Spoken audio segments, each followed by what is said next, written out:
What's happening, podcasters? Podchaser. What is it? And why do you need to make sure that your podcast is not only listed, but claimed? Welcome to Good Morning Podcasters, where we explore marketing, advertising, public relations, and social media topics as they relate to your show. My name is Fuzz Martin. I am a partner at Epic Creative. That's an ad agency located in Milwaukee, which is in Wisconsin, USA.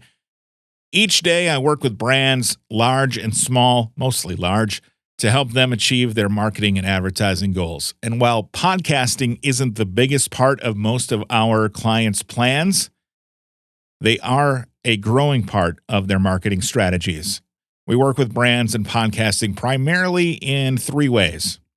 One, finding shows that our brands can advertise their products and services on. So looking for sponsorship opportunities for our brands to be the sponsors. Number two, finding shows where our clients' in-house subject matter experts can be guests on different podcasts, so kind of a public relations side of things. And then the third way that we work with brands here at our agency is to help them create podcasts or get their podcasts up and running. We have varying levels of that kind of work. But today we're going to focus on the first two, okay? So looking for places to advertise and looking for places to get our clients scheduled as guests on podcasts. It's a big job. According to Podcast Index, as of the time I'm recording this, there are 4,085,907 podcasts. That's a lot to sort through.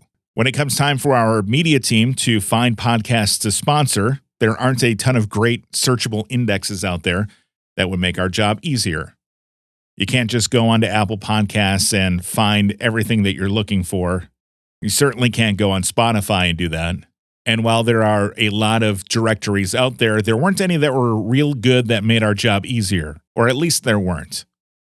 We have to find the best shows that work with our clients' audiences, figure out how often they're publishing, read more about the show, find their contact information, work on organizing them and negotiating sponsorship opportunities. The same holds true for our public relations teams. When our PR teams are looking to get our clients' subject matter experts booked as guests on shows, we want to be able to explore the shows, make sure they be a good fit before we reach out, so we're not wasting the podcast host's time, our client's time, or our time. Podchaser solves most of those problems for us. Just as a disclaimer, I was originally cold on Podchaser. In fact, I was vocally cold on Podchaser because they were purchased by Acast, and I was upset with Acast for all of the unsolicited emails that they were sending me, you, anybody with a podcast.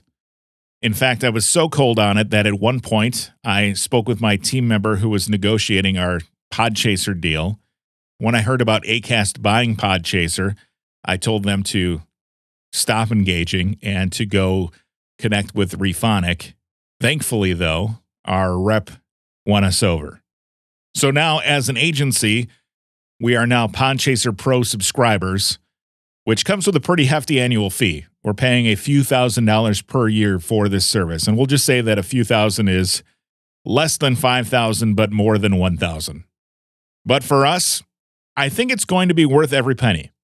Podchaser allows our teams to find shows, listen to a few episodes, determine whether or not we should advertise or pitch having our guests on those shows. It has some cool tools that it offers for the Podchaser Pro users. You can see audience reach, and I don't know where they get those numbers from. I need to dig in and find out. But when you look at them, it's really a nice barometer when you're looking at one show versus another. It gives us listener demographics. They have a thing called the Podchaser Power Score, which according to their website is a proprietary score of a podcast's influence based on over 30 different data points, including reach, subscribers, cross-platform presence, and more. It gives us the show's contact information and allows us to export that information. It has top podcast charts, social handles and analytics, metadata, which they say is combining authentic crowdsourced data with rich technical information. Podchaser goes beyond the RSS feed to deliver an incomparable set of metadata. And it allows our teams to build lists of shows and then take notes on different shows so we can go back and say which ones we want to work with or perhaps track some of the contact that we've had with them. All of those things are very powerful tools, especially if the data is accurate. And that's kind of where you come in on today's show. I guess I'm imploring you to go to Podchaser and make sure that your podcast is listed, because agencies like mine are looking for podcasts, possibly like yours, to advertise on. And if you don't have correct data in there, it's going to be hard to get in touch with you or even recognize that we should be advertising on your show. So go to Podchaser, make sure your podcast is listed. If it's not, you can add it. And if it is listed, then make sure you claim your show. Once you have it claimed, you can go in and add a lot more data that's not available through your RSS feed, such as your social media handles, additional links that are important to your show, like maybe your rate sheet and other stuff. I also like that it has an old school MySpace like top 8 that you can edit and feature on your profile. I don't think that helps anything, but it's fun and nostalgic. And since I'm talking about it, you might also want to make sure you're listed in Rephonic and Matchmaker.fm. There's also Podcast Hawk. That's a database to get you listed as a guest, but I believe it's like $50 a month for you to get listed there. And I'm not sure that is really something that you need unless perhaps you're an author or you're really looking to get yourself onto different podcasts. I'm not really sure how it connects with those looking to book guests yet. I'll add Podcast Hawk to my Trello board and possibly explore it on a future episode of Good Morning Podcasters.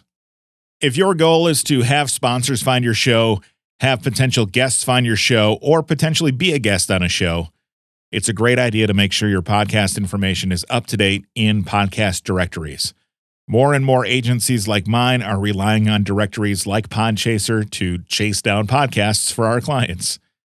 It only makes sense for you to make sure that your free listings are complete, up to date, and that you have your active contact information available. So if somebody wants to reach out to you, they can. I will drop some of the links into our show notes. Thank you for listening to Good Morning Podcasters. If you'd like me to answer something for you, go to gmp.fm. That's GMP as in Good Morning Podcasters. gmp.fm/ask. That's gmp.fm/ask. Links to all the episodes are on goodmorningpod.com. And that'll do it for today's show. I'll have another episode for you Friday morning right here on Good Morning Podcasters.